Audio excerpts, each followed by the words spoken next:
It's the Anti-Social Podcast, episode 305. And my guest on this episode is somebody that I'm surprised has taken over 300 episodes to get on the podcast. And I'm ashamed to admit that's not because I've been trying. In fact, I didn't even think of getting my mate Geeks on the podcast. Better late than never. But here we are. We're here, and this is going to be a great chat. More formally known as James Geekie. James has been an absolute stellar contributor to Australian music, Australian metal music, especially in the live space for many, many years. Anybody who's been a touring musician or a punter up in Brisbane in the first sort of 10 years or so in the 2000s will have fond memories of going to or playing at venues such as Rosie's Live, Club Phoenix, Monstrothic, etc., all those incarnations. Geeks is he set the standard for many years of professionalism, generosity, and just being a great guy, like an absolute legend. He's friends with many of us out there in the music scene and just has a solid reputation. He's also been the drummer for death metal band Defamer. He's been part label owner of Obsidian Records, who brought us so many amazing extreme metal bands from Australia. And more recently, and what he's doing right now, is drumming for Melbourne. What do you call them? Death metal, bloody dark, sludgy, evil shit, hot band called ISUA. And they've got a EP out now called I, and you can grab that on the streaming services. You can also pick up a copy from crucibleart.com on vinyl, and you can go and follow them on Facebook and Instagram, isua.oz, A-U-S, or .v. Anyway, I'm going to have the links in the show notes over at andysocial.net and andydowling.net. Everything will be in there. Check out the songs, share them around, reach out to Geeks, let you know what you think of it. But enough crapping on from me. You guys know what I'm going to say. Please enjoy this great chat with the man himself, Geeks. I was going to say, and it's a bit of I'm saying this with a bit of cheek, but you got to tell me about this new band. And it's not a new band because it's been around for a few years, but I'm noticing it now, and there's a release that's just come out now. And I think first and foremost, just to get a bit of housekeeping and put myself out there on the mockery block is to get the pronunciation right of the band. Yes, is it ISUA? No, well, we say ISUA. ISUA, okay. ISUA. I mean, a lot of people say sort of ISUA to me, which makes me sort of, ISUA, ISUA. It's like it's a Scandinavian word. It's like, I think if you Google it, it'll come up. It's some Neolithic rock. It's like one of the oldest rocks, on Earth. But I mean, we can't talk about ISUA without actually talking about COVID, because, it was very much part of our existence, because the guys who were in the band before me, Dharma, who started it, they were writing together 2018, and then I joined. We started jamming. We literally got to the point of starting to look for our first ever gigs, and COVID hit, and onwards we've gone through that. But it's just been an obstacle that you just sort of shrug and try and navigate best through it. But ISUA is how we say it, and how we've sort of pushing it out there that it's said. Well, I've got a reputation of pronouncing things really, really horribly. So ISUA, I'm going to just chuck a H in there for my own reference. Yeah, basically, yeah. But I mean, it's cool. I mean, I listened to the tracks that just came out. They sound awesome. It's definitely up. It's definitely up your alley. Like, if I was thinking of, what's Geeks up to these days, and I listen to that, I go, that's like, there's no surprise there. It definitely comes from sort of your realm of what tickles your fancy and the type of music that you played over the years. Was it I mean, you haven't been playing a lot over the years. I mean, probably a good place to sort of reflect back a little bit is sort of this end sort of stages of Defamer, and what sort of happened in between there and where you are now, which is a fucking long time. But what sort of led you up to doing this, and what had you been doing sort of in that sort of fairly lengthy period between? Yeah, look, I mean, so we actually still, I still talk to Sam all the time. He still sends me riffs. Defamer is more sort of on a hiatus. Like, we still, intend to write EPs and over time. Basically I moved from Brisbane back to Melbourne. I was up in Brisbane for about 10, 12 years. I've been back about 5 or 6, and when I moved back to Melbourne, I was like, I definitely know I'm going to want to play in a band at some point, just because that, like we sort of talked about before, like you always have that need to keep it rolling, and create, and get that expression out there. But life got in the way as it does, and I just kept, I'll do that soon, and then I just remember going to a gig and almost being depressed, at the gig that I was having fun at, but because I wasn't making anything. And so just moving from interstate was really what sort of kept me out of the game. But yeah, after a while that itch just comes, so I went to a Facebook musicians wanted page and chucked up a little write up like, "Hi Melbourne, I'm James, might know me as Geeks."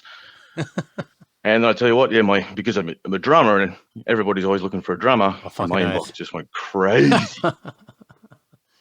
Oh mate, he went the old school approach for like the digital classifieds anyway. But I mean, you're right. When it comes to drummers, every drummer I know is playing at least 2 or 3 bands, because there's just few and far between. I don't know what it is. I mean, it's an expensive endeavor to pick up as opposed to other sort of pieces of music that you want to sort of partake in. But yeah, I mean, we know for a fact in Lord, I mean, we've had a revolving Spinal Tap sort of esque sort of thing over the past 10 plus years of the band. But it's you're definitely highly sought after.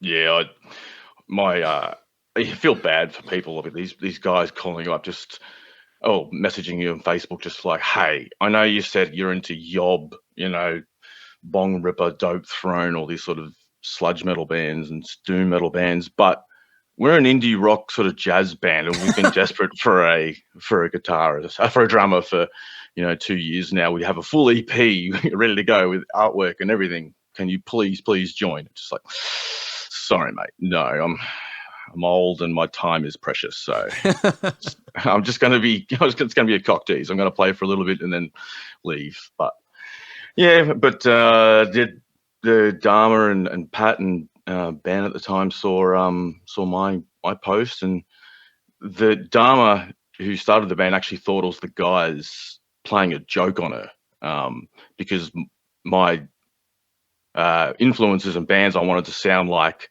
were like exactly what they were looking for. So when one of them messaged her and said, "Hey, have you seen this guy in the Melbourne Musos Wanted page?" She saw it and was like, "Yeah, good one, guys." Way to play with my heartstrings. But she sent me a message, sent me the demos they've been working on, and I just made immediate stank face. Like, you talk about what music sounds like, a Geeks band. Like, I just want to make people make that real horrible sort of upturned mouth and nose stank nodding along, and just immediately got that feeling from their recordings. And yep, we just immediately got to a jam room and off we went. So I think you mentioned earlier that have you guys played a couple of shows sort of in between all the lockdowns last year or this year? Yeah, we managed to dance in and out and play 5 shows across. That's all right. Well, considering we've been in lockdown for over 300 days, we're very lucky. But we're a bit of an older band, so we just had our shit together. And when it was time to go, it was time to go. And we just bounced from show. Every time we played a show, somebody else would offer us another one. We'd play that, on you go to the next one. And you get that funny thing now that we can say we've sold out just about all of our shows because of those COVID caps. So, you're starting to see that on every single live release from somebody, debuted with their sold out show. It's like, yeah, we'll take it. 150 people, still, for a new band, that ain't nothing to sniff at. Oh mate, I think for most bands these days, 150 pairs is pretty damn good. So and absolutely take it. If it's sold out, sold out. Don't worry about the technicalities around it, because years down the track, everyone's going to forget about, when was that COVID stuff? Was it 2018? No, I think it was 2020, or was it 2022? I can't remember. And who cares? Yep. It'll be sold out shows. You guys are awesome. There you go. That's it. And we'll just continue doing it, hopefully. But that's the way to go. Has this sort of stuff over the past year or so, especially with you sort of coming into the into the band and getting started, now we've got a release out and all this sort of stuff, has it sort of lit a spark in you? Has it brought you back to sort of the good old days and looking at it going, this is sort of I'm a man feelings? on fire, Andy. I'm a man on fire. Yeah, no, look at it. I mean, being behind, I remember one of the guys who sort of taught me how to book and promote, which I'm going to do later, I guess. Like Scott Moss said to me, like when he was sort of getting out of the booking game, he's like, it's made me not really just be interested in doing band stuff, watching bands, just because it's just an onslaught when you're booking and promoting. And I definitely got a bit of that burnout, 100%, especially running the record label at the same time, always promoting a lot of things. Just got sick of it. But like I said, we're not new to this. Dharma was in Dawn from Sydney. Pat was from Giant in Melbourne. And Mikey's from No Haven, and Weedy Gonzalez. So and Dom, our new guitarist, he hasn't done a lot, but he's with it. But they know what to do. I remember you and I used to not joke about the band for dummies, how to be in a band for dummies, and just these guys had it from the get go. They're hungry, really hungry, and just work endlessly, like after hours, after our day jobs on the band, and we got signed up with a great label, Crucible, who held our hand through it. We had a nice spreadsheet with lots of steps to get it out going and proper, and once you put something out there, I've been in bands that just throw things out to the wilderness and hope, and it's like still sending your children off to die. They just you just put all this time and effort into it, and just nothing happens. So we originally thought we were just going to be recording a demo, and then Mike Deslanders, our engineer mixer, put in so much great work that it was like, oh, okay, this is a bit better than just a demo. Let's put it out there, and you just get that rolling kind of sharepocalypse. Like people just keep sharing it and moving it, and that's what you want to see. But you got to put a lot of work in to get those steps there, if that makes sense. You can't just put it up on a Bandcamp, make one Facebook post, and hope that Nuclear Blast is going to call you tomorrow. So yeah, definitely just and learning the new sort of heavily social media dominated. I mean, back when I was promoting it, it was a thing, but it wasn't like if you were only doing social media posting for your gig, I'd be cranky at you as the booker and promoter. Like that was sort of half of the work. I'd expect you to be, handing out flyers at every other show. You see a little bit of that, but it's more sort of like 90-10 now as opposed to 50-50. Oh yeah.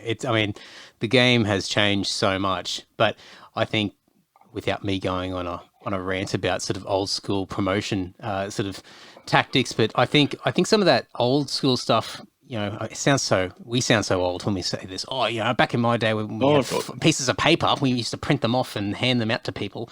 But I think some of that stuff is really, we can't really do it at the moment because of, all the lockdown stuff, and we can't interact. But I think some of that stuff is really underrated when we can actually, yeah, absolutely. And the social stuff is absolutely critical. Whereas probably, maybe 10 years ago, it was a nice to have, or might have given you a little bit of an edge in addition to all the basics that you had to have covered. But now it's just sort of, as you said, it's sort of almost like a 90-10 sort of approach where it's absolutely critical to getting any awareness of what you're doing out there. Yeah, well, my thing with promotion is just like the phrase "I've finished promoting X item" should never be said. Like, you are never finished promoting. Like, there's always more you can do. Whether it be pay for that Facebook ad, pay for that Instagram ad, go on the local radio, go to 10 local shows leading up to your show, hand out flyers at every single one, make sure you got posters out in all the walls, and then, when you're handing out those flyers, you're not just stuffing it in people's face, you have a chat, have a beer in between bands, and it just never stops. It never stops. Are you, I guess being in this band now, are you sort of, obviously you mentioned sort of a lot of the strategies have changed a little bit, sort of, especially with this release coming out, but have you sort of been sort of thinking or digging back into that old toolbox when the bands can really get back out there and start playing again, where you can sort of lean on some of those old tried and true sort of approaches that you've taken or had success with in the past? Absolutely. And look, I guess the main sort of thing I didn't have to, dictate to the band at all, but because they're already on it. I mean, these guys are quite a bit, well, not quite a bit, but they're younger than me. A lot of the stretch are a bit more, social media savvy, and they're just on it. So I don't have to worry about any of that sort of promotion at all. But one sort of old tried and true thing I know you and I have talked about probably over many million beers, but like I said, they're not playing too much. Hitting the ground running when you first play is very important. I mean, we did 5 shows in about 2 months, and we've got 2 shows sold out coming up straight out of it. But yeah, cast your net wide at the start, and then start to, in your own hometown, play a little bit less frequently, leave people hanging for more. Play bigger shows, better shows, and focus your money and your time on maybe starting to bring the next capital city into your purvey, and then start looking into international. And so I guess overplaying it live is like one thing I'm just always because I want to play every week, don't get me wrong, I love it. It's nothing, there's nothing like it, playing live at show, but you just do notice if you play too much, you go from 300 to this 180 here tonight, wow, there's only 60 payers, and it gets worse and worse, and it takes away a bit of the sort of big sort of event feel of it, Yeah, definitely. So that's like the old school thing I hang on to, like an old man yelling at clouds. Yeah, I mean, it's probably truer than ever. I mean, I think one thing that's going to be interesting once we all start to come out of this, whenever it sort of really starts to hit sort of more of a long-term normalcy that we deal with, is going to be how live music is digested by people, how people value it, and the social interaction and getting out of their house, and whether there's going to be a bit of a resurgence of appreciation for it, or there's going to be a very small spike and then it sort of just goes back to people sitting on the couch at home. But I think what you're saying is probably truer than ever, in the sense that it's not like the 80s, it's not like the 90s where you had limited entertainment at home. You didn't have a device in your hand or your pocket where you could just instantly access anything that you wanted. And so your options were fairly limited. So, a Thursday, Friday, Saturday night or whatever, you'd go out. And a lot of that entertainment was around, live music entertainment. And so if you're a band, it would make sense to have a residency or do the circuit in your local city or whatever it might be, and play, multiple nights a week, let alone like once a week. And it would be completely fine because people are out no matter what. But these days, people it's just the paradox of choice. There's just too many options, and it's so easy for someone to get distracted and to, at the last minute, change their mind and go, I'm going to sit at home and just stay on YouTube, or, play games or whatever it might be, or there might be something else competing that's more interesting of as opposed to a particular mate's band playing. So that's it. I might just be going over to a mate's place and have beers with him because it's just easier than going out and spending a lot of money. But I'll be very interested to see what you say in coming months with your pod and things, because I know in Melbourne it wasn't a little bit of a spike, dude. Like every single venue on every single street, it felt like, was sold out. People were just so hungry for it, and the vibe, it's all about the vibe. Yeah. Was just amazing, man. Like, you just wanted to hug total strangers. And I'm a big cuddly teddy bear, but it was crazy. And I really think Sydney will go through it because, you guys didn't have any sort of, like, I think you had some snap sort of restrictions maybe at times, but I don't know if you went full sort of months on end lockdown where you just can't be in a room with 100 people all transfixed by that beautiful piece of music on stage, so I really think you're in for a good time those first few weeks. Yeah, I really hope so. And I think there's ingredients that I've noticed here that have been happening in Sydney over the past couple of years where you've had, venues open up or venues change hands. You've had people like Trad and Crowbar, sort of establish themselves here. And I've noticed that some other places that have normally been sort of at the mercy of, pokies and things like that are starting to sort of see the value in being a little bit more community based and open themselves up for live music as well. So, and I think, I'm definitely won't talk about New South Wales politics, but some of the people that were previously in government who caused a lot of the issues in the live music scene here in Sydney have moved on, and I think some of those regulations have certainly flexed and become more opportunistic for promoters and artists out there. So I just don't think that we've had enough time to sort of take advantage of those changes and reestablish a live music culture here. So I think, it'll be very, very exciting. And what I do hope, and I've said this a bit on the podcast, sort of, especially last year when we thought we were going to be coming out of it, is, I really would love to see the suburban shows open back up again. I'd love to see, all these pubs and clubs that are out in the suburbs, start to put on live music. So, if you are a metal band or a rock band or whatever the hell you're playing, you can play in the city, and you can also play out west or, up north or to the east or wherever, and still get a reasonable crowd. And, a lot of those old music fans, it's too hard basket to try and find a way to get into the city and get the last train home or whatever, but they might go to their local and see a metal band play. So I think, hopefully what I would like to see is a lot of venues will start to say, we need people back in the doors, we need them in quick, and so what can we do? And maybe that empty room that's being used as a stupid, boring old function space, we can chuck a Pokies repair room. Yeah, that's right. Yeah.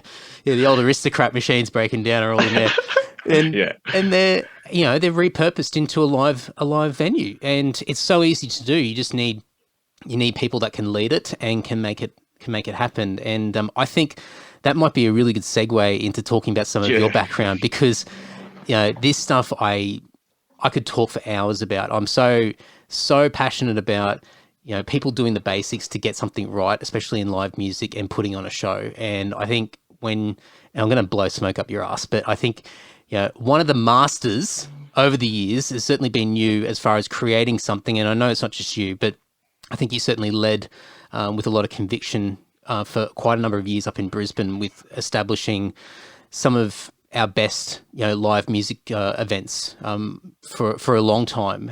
So I think for people that don't know, you were the man behind, or one of the many people behind, sort of Rosie's Live, Club Phoenix at the beginning, Monstrothic, what it became. Sort of looking at where we are now, and as you said before, even seeing glimpses of Melbourne sort of reopening and seeing that sort of that energy and that want to see live music again. Has that sort of made you think about those times back up in Brisbane when you were establishing yourself up there as, as a promoter and a booker and somebody that would ultimately become a magnet for musicians all over the country? Oh, look, it's never too far from my heart and mind. It was such a great time. But when you were talking there about venues sort of maybe realizing this is not that hard, and it just adds another weapon in our arsenal to get people in. That was my attitude in Brisbane, because in 2006, when Her Majesty's Basement, which some old heads might remember, that was our only venue for alternative music. And that was and even then it was Wednesday nights they gave us, which was a nice free show, which used to get really good numbers. Yeah. And then occasionally we might get a big Saturday show, from Psychroptic coming up from Tassie, or I even saw Cryptopsy there, So that was it. But when that closed down, we had nothing. Kent Haynes was promoting a Wednesday, another free Wednesday thing at another small venue that was not open to doing weekends at all. So we just had nothing. It was really dire. And Melbourne and Sydney listeners would probably sort of maybe not get their head around it, but I know that Adelaide and Perth and Tassie and all the other places, Canberra, will understand that if your one venue you've got goes, you're just well, but where does the metal go? But like you're saying, it's a great crowd because they drink like there's no tomorrow. The party drugs aren't huge in the scene, so everybody's still drinking, and most people know each other, so the dickhead ratio is really low.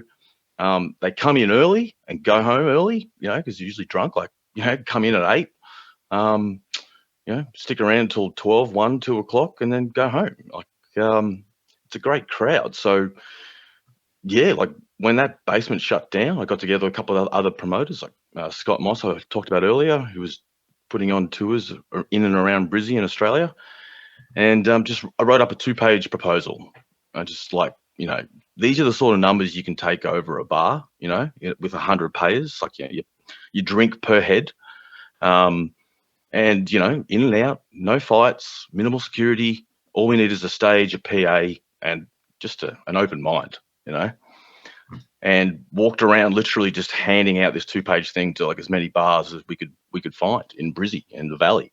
Most people sort of laughed and sort of feigned interest. But yeah, this one big club had just opened, and literally as we walked past, the brand new owner was sitting in there having a meeting with his entertainment manager saying, what can we do? We have an 800 capacity venue that has about 20 to 60 people in it every weekend. I want to do something different. Could we do live music? And then that night was the night I walked past and dropped in my 2-page proposal. Just, I'm curious, what were some of the, and maybe Brisbane listeners will be curious as well, what were some of the other venues that you were hitting up? Like, can you remember some of the places that you were targeting? Because I would assume that these guys that you drop, end up finding the success with that became Club Phoenix and Rosie's Live, etc., might not have been the first target. Yeah, I think, I'm pretty sure we were trying to, because the Step In, like that corner venue in the Valley, pretty sure we tried to talk to them, but they had some new owners and were only doing the occasional show. We couldn't get any sort of traction there. The Globe wanted to stay sort of, open to all genres. The Zoo wasn't really heavy friendly, but they're still around, I can't remember a lot of venues that, like, I was going anywhere that looked like it would have a 100 cap, basically. From little almost like alley bars where like it would have been horrible to be in there, but we were just desperate. But no, I really can't remember specific venues. I do remember going and dropping in one into the Backpackers bar there, near the train station. Yeah. Like, I knew it wouldn't be a chance because those guys, have got their market, but you never know. So yeah, just tried everywhere, man. Absolutely everywhere. And I think one thing that a lot of promoters usually stuff up with is the good old gig clash, or not having the alliance with others that are basically trying to achieve the same thing you're trying to achieve in the same area, and that's where all the bad blood and the unhealthy competition sort of kicks in. How aware of that were you when you were sort of getting this proposal together? Because you mentioned you got the local guys together who were putting on shows. Did you sort of have that awareness at the time that this is really important to get everyone on the same page to ensure that we work together? Or was it more of a case of, these guys, for the most part are my mates anyway, so I just wanted to have a chat to them? Was that sort of a big front of mind sort of focus that you had at the time? Yeah, look, it was. Like, I love working in teams. I really do. And, we're stronger stronger together. It was always my sort of attitude towards it. And I'm a reluctant leader. I sort of would rather let people who know what they're talking about, go first. And if everybody's looking around at each other, waiting for someone to talk, I'll talk. But definitely, like, there was a little bit of, this is my venue, don't you clash with my shows, and a little bit of that. But like I said, there was nowhere else to go. So yeah, we had a meeting in my backyard. We said, like, I was going to look after the Wednesday nights, which were always going to be free, because I've always thought it's great to have a free night to entice people just to come check out some sort of newbie sort of bands. Thursday, we sort of gave to Lachlan Watt to book, sort of punk and crust and hardcore, which was really starting to get a lot of momentum with, the Destroyer Lines. I'm sure you remember the clubs they used to have. Yep. And then Kent and Scott were going to book sort of the Friday, Saturdays. And we just all came together, and it was like November 6th. He said, the owner of the club said, I want a stage built and 2 months worth of shows booked by, the first weekend of the new year. So about 6 weeks time. And so we all came to this meeting and we're like, right, let's talk about the opening night show. And we got 10 huge bands for that. And then we just right, you look after Wednesdays, Geeks, Lachlan, your Thursdays, Kenton, Scott, you guys work together Friday, Saturdays. And that's basically, and we had a, Google Drive sort of thing we could all log into, and we just worked together for 8 glorious months. It just, Wednesday, Thursday, Friday, Saturday, just all metal, all rock, punk, anything alternative with a distortion pedal. And opening night, 880 payers. I think they drank $23,000 worth of piss. And that's 2007 prices, Yeah, So. that's impressive. Oh, that's so good. I mean, as you said before, I think people that are in larger cities might not appreciate this as much, but it's so nice when you have a bunch of guys together, and those names that you rattled off. I mean, they're guys that are still around, all these years later, doing stuff in music or still a part of the community. And these are guys that have built amazing reputations in their own right. And for them, no doubt, without speaking on their behalf, but having a stab in the dark, I mean, just the fact that you guys were able to pull that off means that they more than likely all understood that this is a massive opportunity, and we don't have the luxury of lots of options where I can go off on my own and find another venue to put on shows and fuck you guys and whatever. It's a case of, here's a venue, they're keen, let's all work together, let's allocate nights and help each other sort of make this a success, which is super exciting to sort of think about, because it's not something that you often see in other parts of the country, probably in lots of parts of the world. Because if you're thinking about just sort of a local scene and trying to create something that's consistent and reliable, it's a very difficult thing to get off the ground. Yeah, and what we learned quickly was that Brisbane community wasn't big enough to sustain 4 nights a week. So you did start to see the numbers drop off. And my attitude towards it was always venue first, then bands, then punters. So you've got to look after the venue, because if we don't have a venue, we've got bigger problems. Yeah. And then you got to look after the bands, because they're the entertainment. And the punters, they came in last, but they were never far from mind. And without them, you're nothing. So, over time, the numbers dropped off. Kent did it full time, booking and promoting, and it just wasn't enough income for him. So he, went off to work at the Step in the Valley, and because Club Phoenix or Rosie's Live was in the city. And look, there was no sort of anger or sort of, all right, let's get together and fuck them. We'd still talk, hey, we've got a death metal night on this show, on this weekend.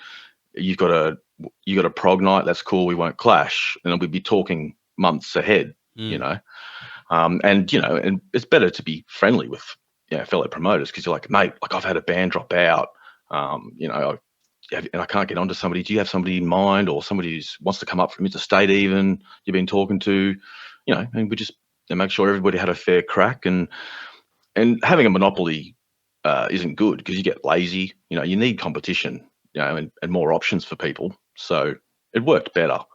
But when eventually we came to the because DAL got involved, and they took over Thursday Snitch was called, and then you had my club Friday Monstrothic, which I was running for Obsidian Records, and then Saturday was DAL again.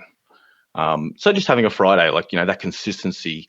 When somebody from Sydney or Melbourne would message and say, hey, we're a fairly new band down here, we want to come up there, what kind of money is there? And we could quite confidently promise 100 to 150 every single week. And and as we sort of touched on earlier, I think we started to see that Brisbane became at the expense of Sydney, became the place that it would be Brisbane, Melbourne for your Friday, Saturday tours, and you give Sydney Thursday or Sunday.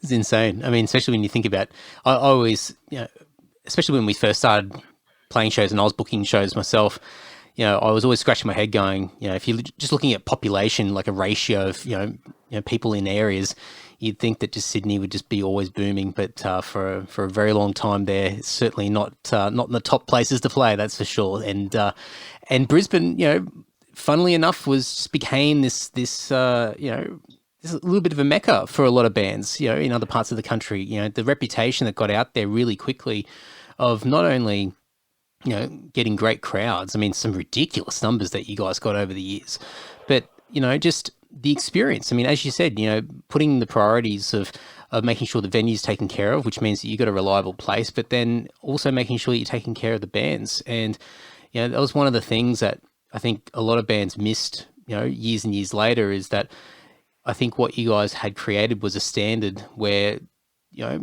everyone was taken care of, and there was an element of pride and respect that was put into the work that everybody did, where nothing appeared to be half-assed, and that reputation just spread like wildfire. And all you guys were well connected anyway, so you had a plethora of contacts all over the country, musicians, great bands that could come up. But once that reputation started to spread, I mean, no doubt you guys would have noticed over the years that the demand for coming up and playing was increasing.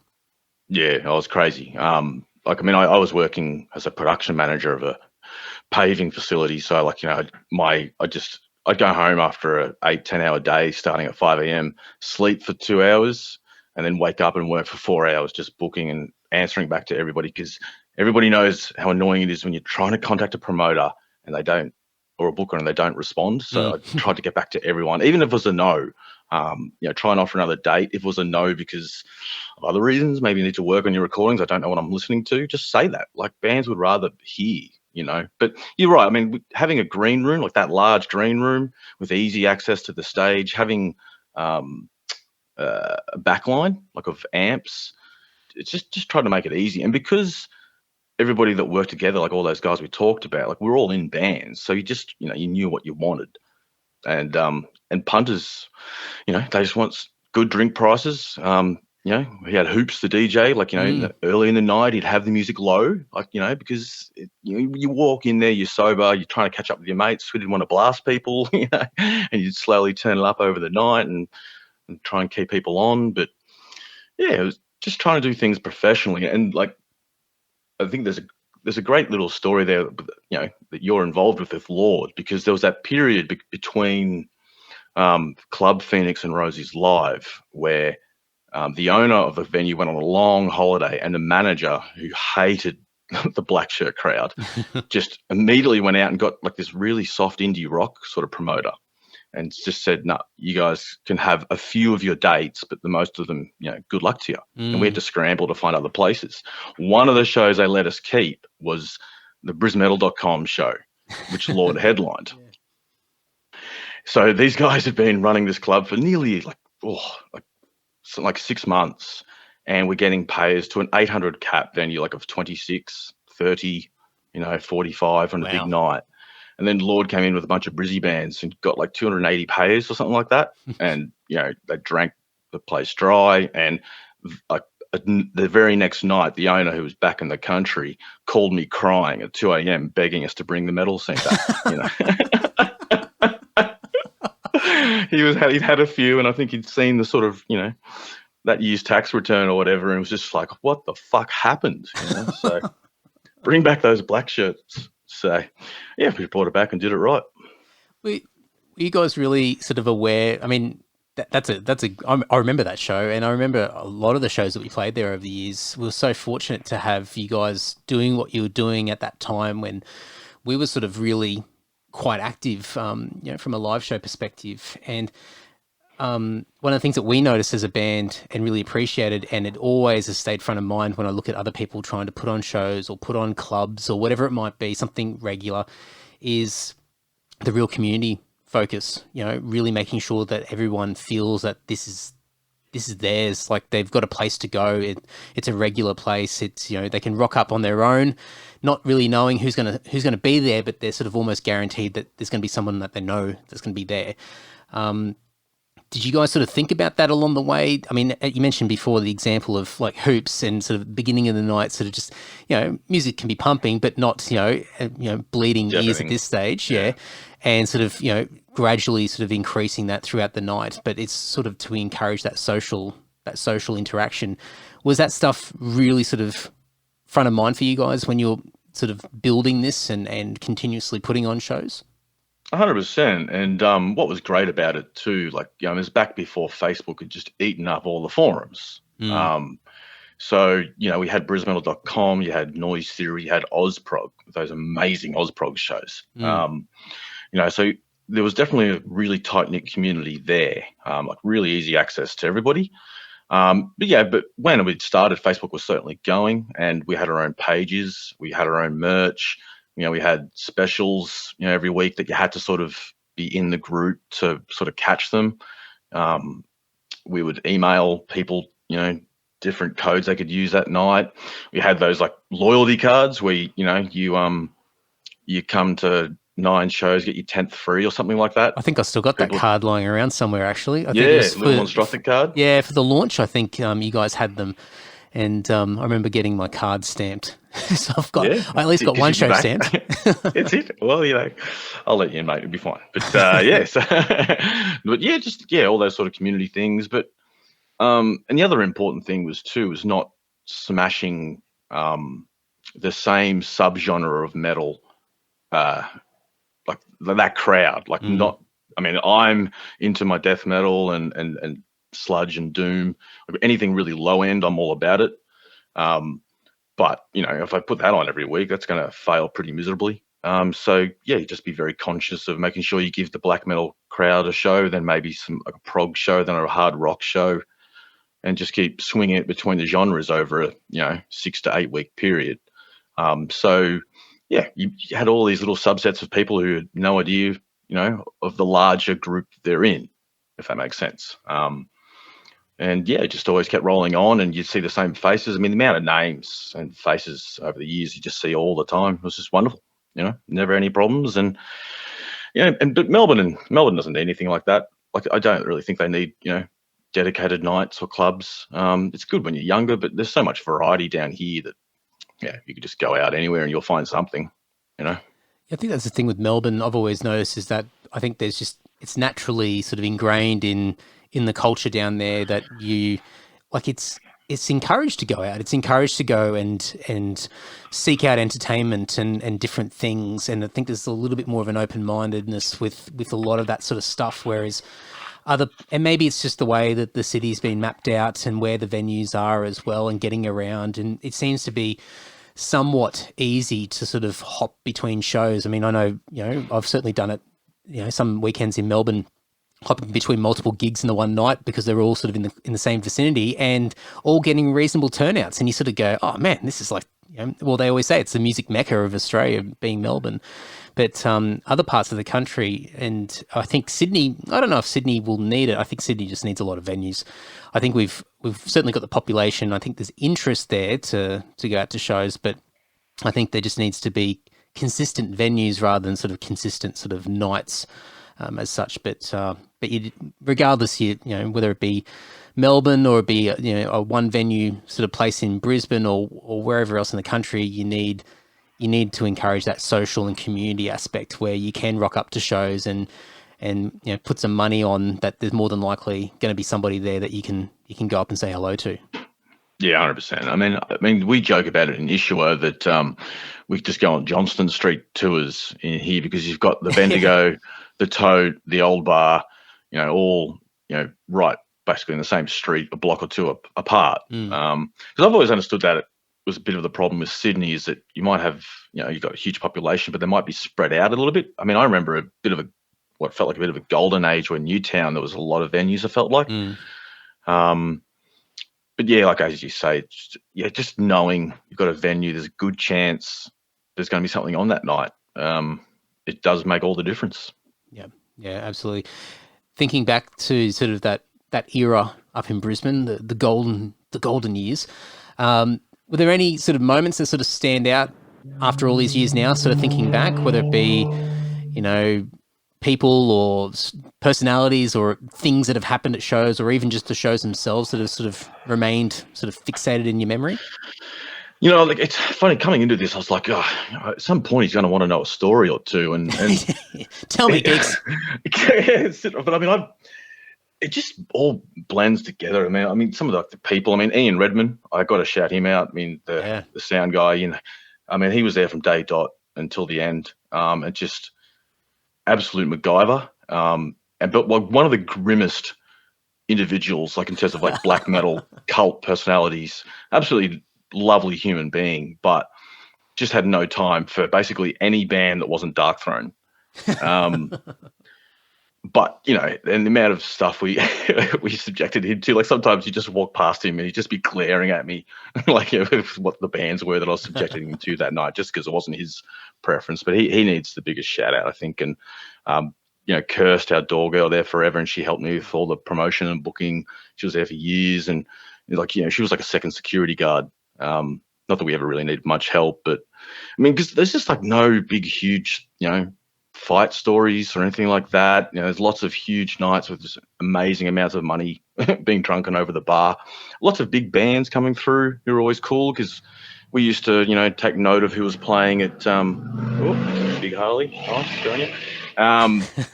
You know, like we'd take note of who was playing at, you know, the Tivoli or even the convention center, and you'd have Slipknot come through, and Fear Factory, Anthrax, you know, Mastodon.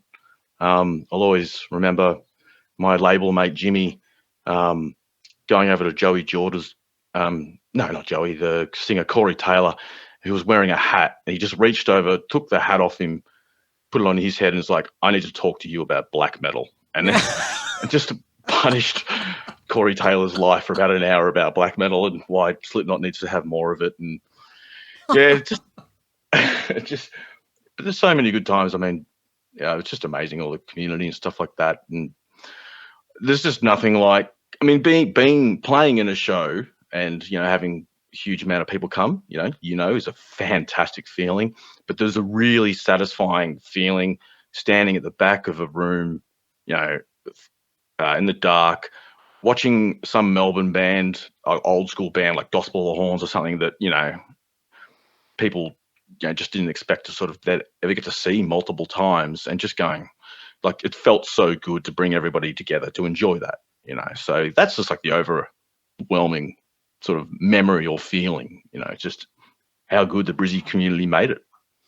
Yeah, I think there was certainly an appreciation that was felt from everybody. I mean, every time we went up there to play, or if I was up in Brizzy just, you know, visiting family or whatever, and I'd come in for a show and get on the piss, and, you know, the amount of people there that you'd either know, but just even the people you don't know, or you might only just recognize by face, you know, just the vibe in that venue was fantastic. It was always upbeat, people having fun, whether they were drinking or not. Most of them drinking, but it was really super positive. And I think just everyone appreciated what they had.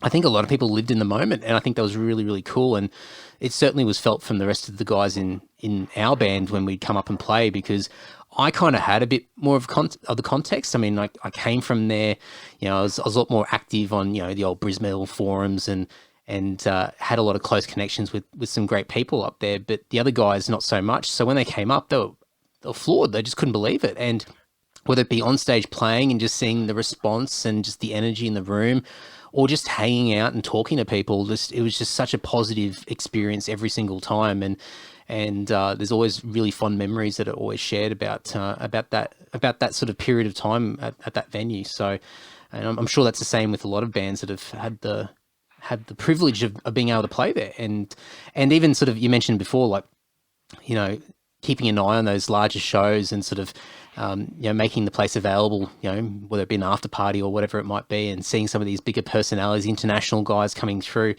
I remember, I don't know, I'm just trying to think of what year it was. It might have been sort of around the Monstrothic sort of time, but when Overcrank did their well, it must have been the last festival they did. I don't think they did another one, but it was at the showgrounds, and they did the after party at Rosie's. And I remember just being in that green room with everyone who'd played there for the most part, and just standing around, guys from Helmet, God Forbid, whoever else was there, and we were just so smashed and just going, this is the best ever. This is so cool. And I think just being at that venue that we were already comfortable with and familiar with, it was like being at home.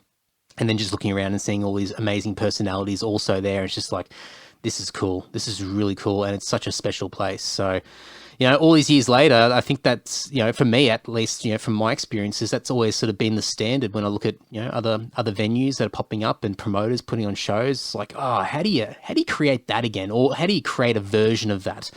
And I don't know. It'll be interesting to see what happens. Yeah, well, I'd love to see it. I mean, I spoke about, making sure that keeping the genres, jumping from genre to genre. And when the Monstrothic at Rosie's, because Rosie's got sold, sort of came to an end, I did have a couple of promoters talk to me about taking over the brand. I was happy to talk with them because I'd love to see it going, but I'd done it for 8 years or 6 years. That was my time done. And it just frustrated me because I'm going to make it black and death and brutal all the time. I'm like, no, that's not going to work, man. You got to make it for everyone. It's metal's for everyone. We all love it in our own little ways. And so I don't know really. I don't follow what some of the other smaller states and territories do in terms of regular nights and clubs. But right back to what we're talking about, like for an open-minded business that sells piss, you cannot find a better crowd.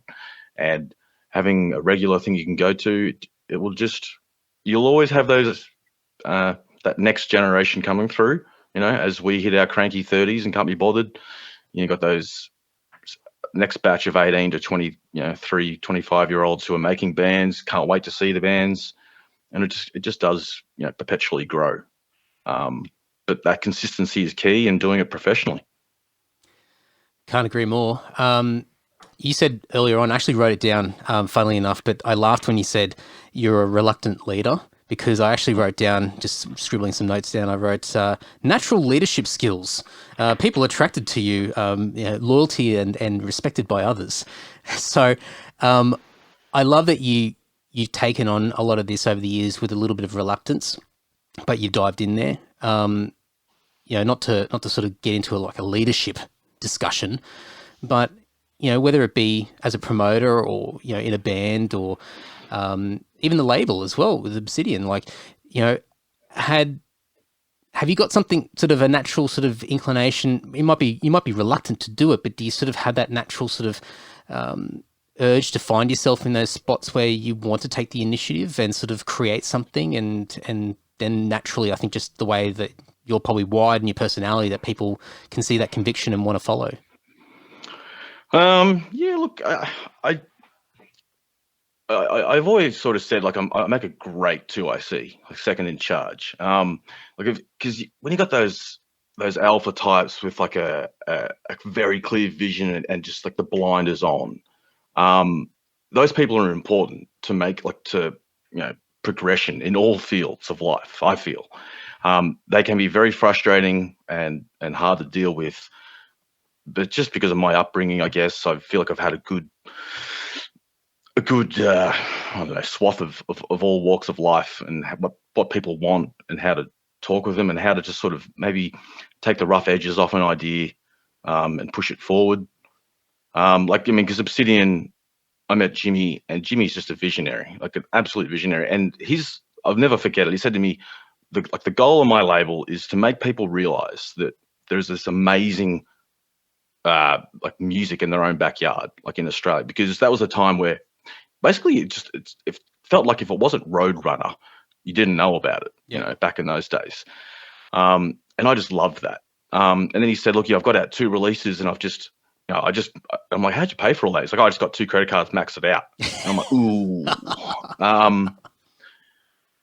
And Jimmy was not an alpha type. I'm going to do this, but very creative and vision. But he was just like, I'm going to make this happen, and I'll make it happen. And I came in and said, oh, well, look, and we talked about me helping him out. And I said, well, there's money in live shows. We should, I don't want you, because it'll become a negative thing, So we'll put on some shows and put all the money towards the shows into releases and promotion, and eventually it'll just pay for itself. And it did. But I don't know what it is. I think I put it a lot to just good upbringing, very steady home. And my parents were, really good with educating me on, listening to people. And and if you believe in something, and like you've done your own, like just speak your mind. If somebody says that's not going to work, ask why. And then if you have to change your idea, be open to change and flexible.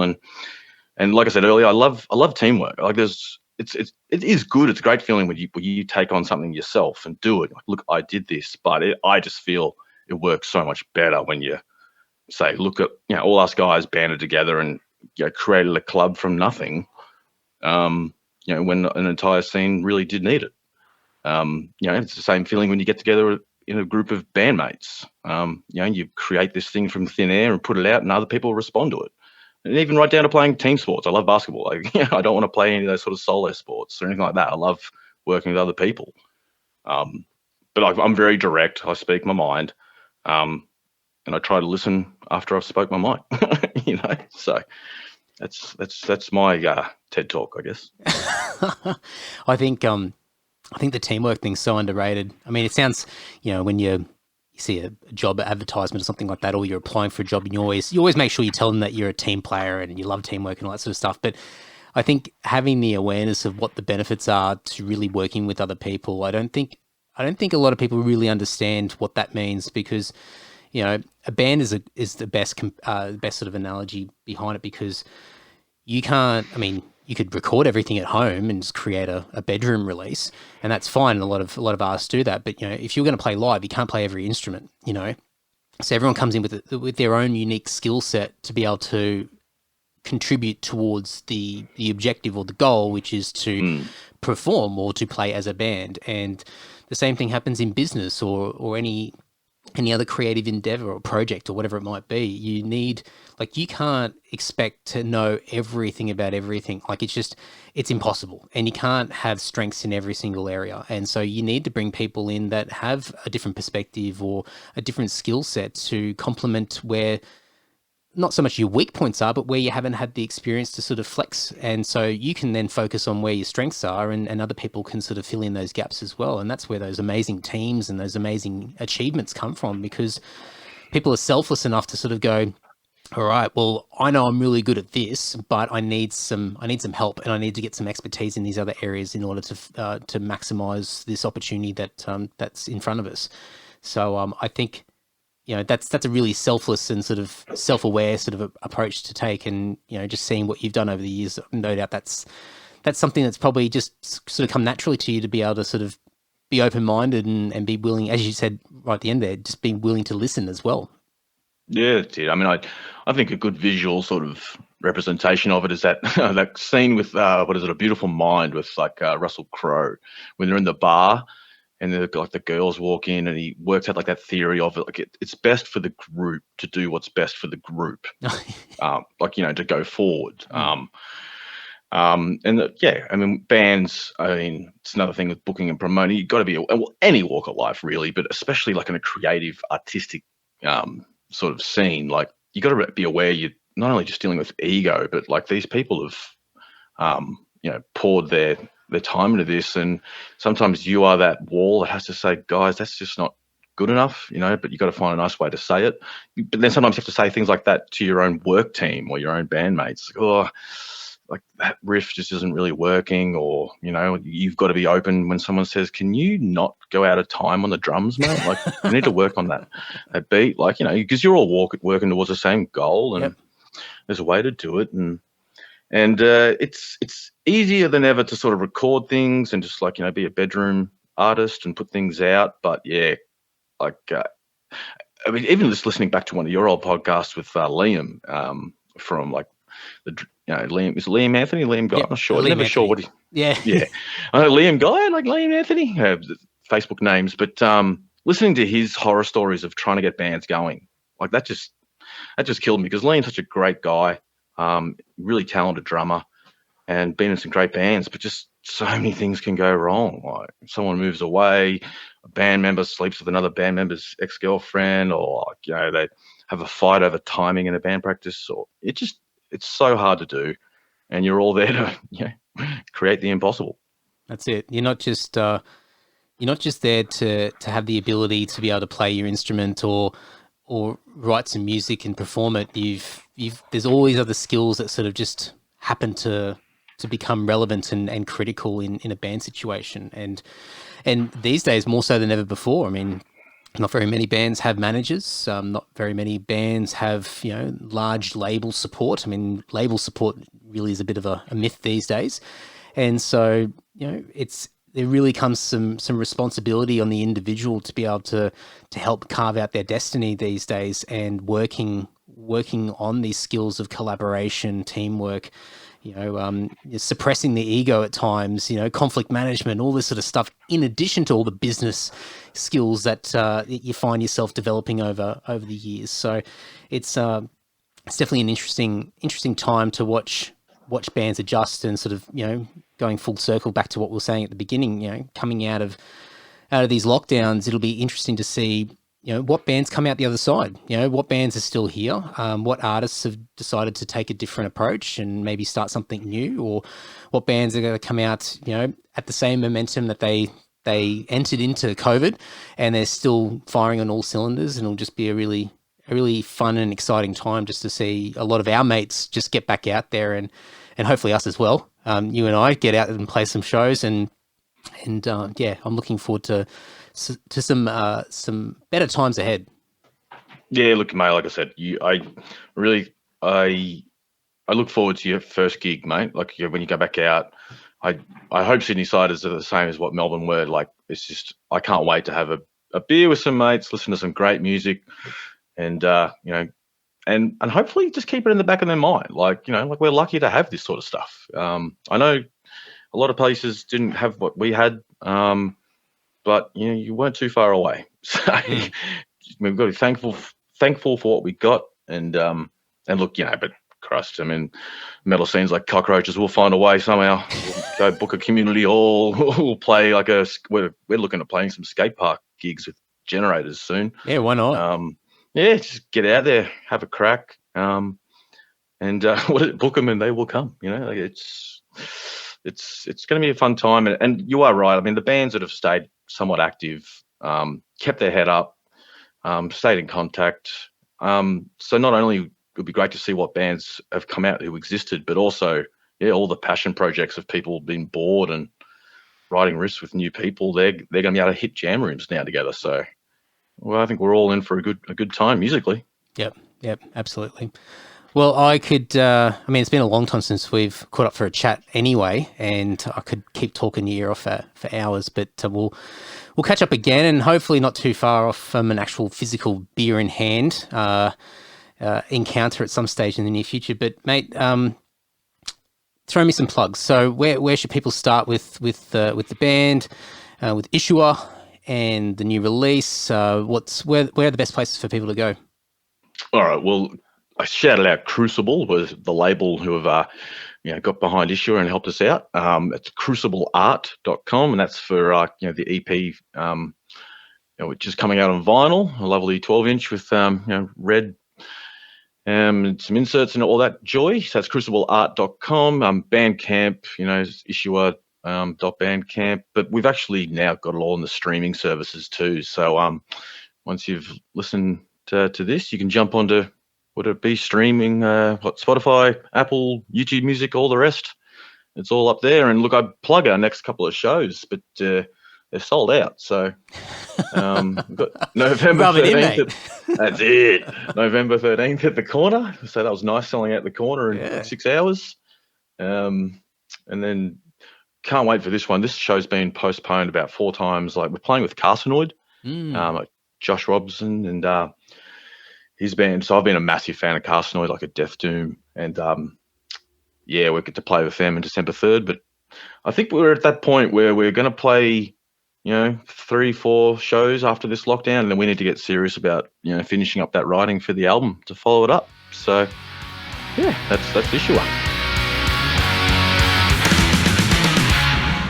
Now, if you are yet to dive into the world of ISUA, then what better time to start than right fucking now? Go to the show notes over at andysocial.net and andydowling.net, and I'm going to have links to not only Geeks' social media pages, so you can go and say howdy do to him, but you can also go and click on the links to ISUA the band themselves on the socials, Instagram and Facebook. And I'm going to have the Spotify, Apple Music links. I'm going to have the merch links over at crucibleart.com.